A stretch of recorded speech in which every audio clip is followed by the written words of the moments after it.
Well, hello indie people, how are you guys doing? Today I'm here to talk about a video that I did previously, only it's the reverse. But if you haven't seen the video where I talked about 5 autistic traits I don't have, it'll be up there and down below for you guys, just in case you want to check it out. But if you're brand new to the channel, don't forget to hit subscribe and hit the notification bell so you don't miss any future autism videos. Or if you're a return subscriber, then welcome back, it's so great to see you. Now the first autistic trait I do have is this trait around organisation, plans and having routines. Routines are my comfort zone. I love sticking to certain routines. Not all of them stringently, like I do have some flexibility, but a lot of the main ones. I'll just talk about a certain routine that I have. It's mainly in the morning. I'll wake up, I'll go downstairs just to freshen up and just wake up. I'll go in the shower. When I'm finished in the shower, I'll go into the bedroom, I'll get ready, do my hair, make myself fresh, go downstairs, have breakfast. I'll have 2 slices of toast along with a drink. I've stuck to that routine for the last, I don't know, 7 to 8 years. The times don't really bother me that much because it's within my own control. And also, I don't really like changes to plans and stuff like that. Like, people don't like changes to plans anyway, but for me, if there's no reason for plans to change, then it just gets frustrating. It's just like, why are you changing the plans? What's the point of changing the plans? There's no reason for you to change the plans because there's no reason to. You know, if there's not a reason, it's just like, why are you changing the plans? God, I never realised how salty I would get over people changing plans and messing around with my routine. God, I just went there. And with routines and plans and stuff, this is something that a lot of autistic people like. We like routines, we like plans. It's just a very common thing within the autism community, I think. Now, the second autistic trait that I do have is I have a great long-term memory. My short-term memory is completely and utterly shot. You can tell me something and I'll just instantly forget it. My mind is just terrible short term. But when it's stuff long term, I remember quite a lot of the details. For example, I went to see Kings of Leon in 2011. We went to the Stadium of Light.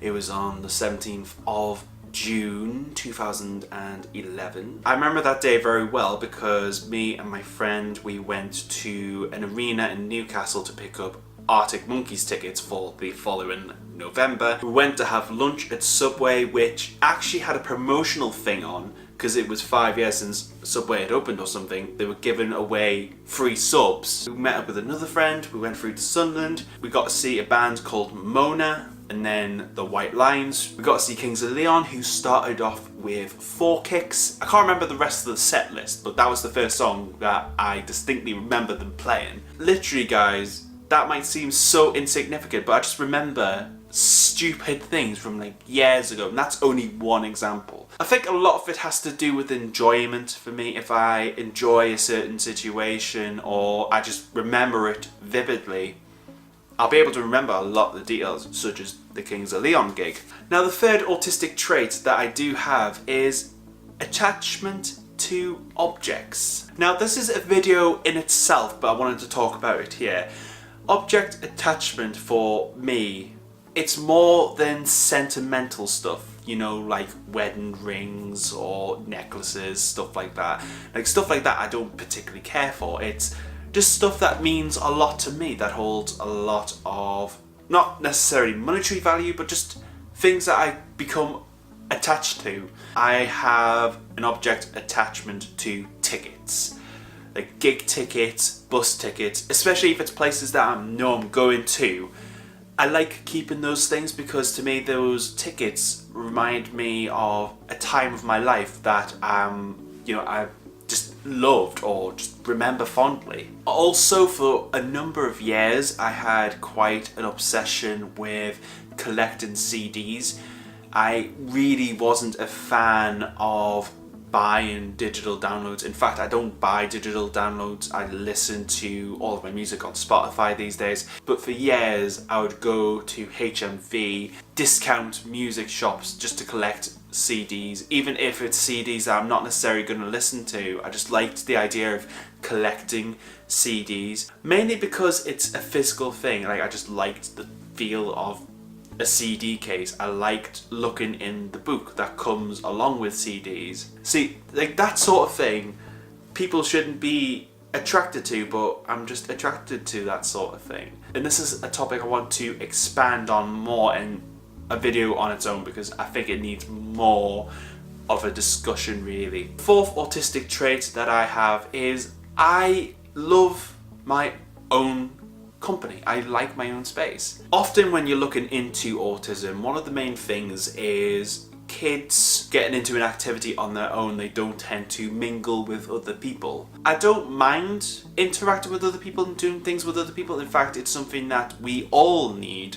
regardless of whether we are autistic or not. It's something that we need, you know, that social interaction. However, I like my own space. I like doing my own thing. It's just time for me. Now, I enjoy my own company a lot of the time because it's just my thoughts and I can just do what I want that makes me feel comfortable. I'll get fixated into my own thing where I'll forget that there are other people in my life. However, I think it's important having someone there to take you out of that fixation, to do things that are you kind of have to do, even if you don't want to. Fifth autistic trait that I wanted to talk about is the fact that I stim. You might not think that I stim, but away from the camera, I actually stim quite a lot. I foot tap. And also, I'm a person that just can't stay still. I just need to be moving about and doing something, just keeping my mind active, and this is actually a stim. And also me moving about, doing this and that, and foot tapping and all the rest of it, it's just comforting.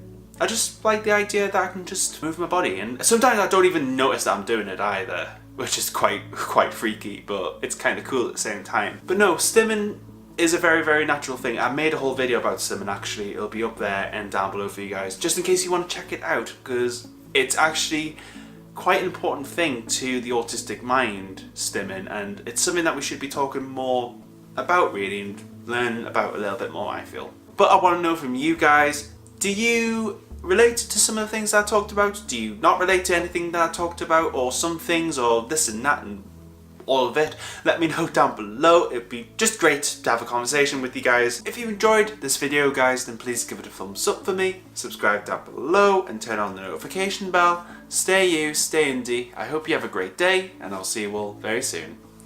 See you later, guys.